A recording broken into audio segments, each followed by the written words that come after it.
ছোটোবেলা থেকেই আমার অভ্যেস ছিল ঘর গুছিয়ে রাখা। ঘর গুছিয়ে রাখতাম, ঘর পরিপাটি করে রাখতাম। ঘরের জিনিসগুলো, ফার্নিচারগুলো এদিক থেকে ওদিক সরিয়ে নিতাম। বেশ ভালো লাগতো। বিয়ের পর যখন আমার নিজের একটা ঘর হলো, এই ঘরটাকেও আমি আমার নিজের মতো করে গুছিয়ে নিয়েছি। এটা আমার বেডরুমের বারান্দা। বারান্দায় কিছু গাছ রেখেছি, একটা চেয়ার রেখেছি। মাঝে মাঝে চেয়ারে বসে থাকি।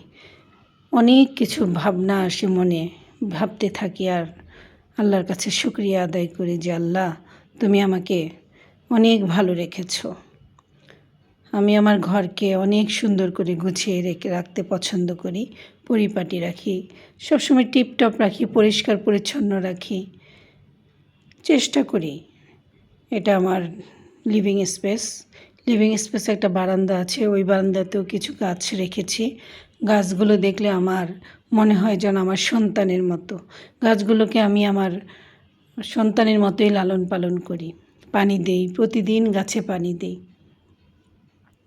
যখন আমরা ভালোবাসা দিয়ে কিছু সাজাই তখন আসলে প্রতিটা জিনিসই যেন ভালো লাগে। এর মাঝে আবার রান্নাও করে নিয়েছি।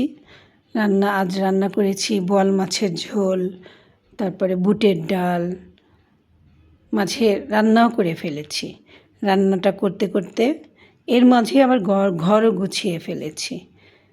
প্রতিটা জিনিসই সময় মতো করলে আসলে অতিরিক্ত অন্য কিছু করারও অনেক সময় পাওয়া যায়। নিজেকে একটু সময় দেওয়া যায়। কখনো নিজের প্রতি খেয়াল রাখি, কখনো আবার ঘর দুয়ার গুছিয়ে পরিপাটি করে বেরিয়ে পড়ি, বন্ধুদের সাথে আড্ডা দিই। কোথাও আবার একা বসে এক কাপ চা খাই।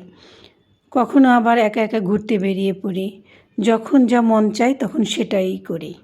মনটা যেন একটু নিঃশ্বাস নেয়। যা করতে ভালোবাসি সেটাই করি।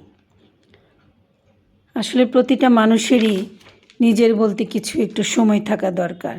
জীবনে যা কিছু ঘটুক না কেন সবসময় বলতে হবে ভালো আছি। অতিরিক্ত আশা করা বাদ দিয়ে দিতে হবে। টাকা ইনকাম করা শিখতে হবে। নিজেকে সময় দিতে হবে। বেশি চিন্তা বাদ দিয়ে দিতে হবে। হাসি খুশি উৎফুল্ল থাকতে হবে। যে কোনো পরিস্থিতিতে নিজেকে মানিয়ে নিতে হবে। জীবনে ডিসিপ্লিনের চেয়ে বড় আর কিচ্ছু নাই।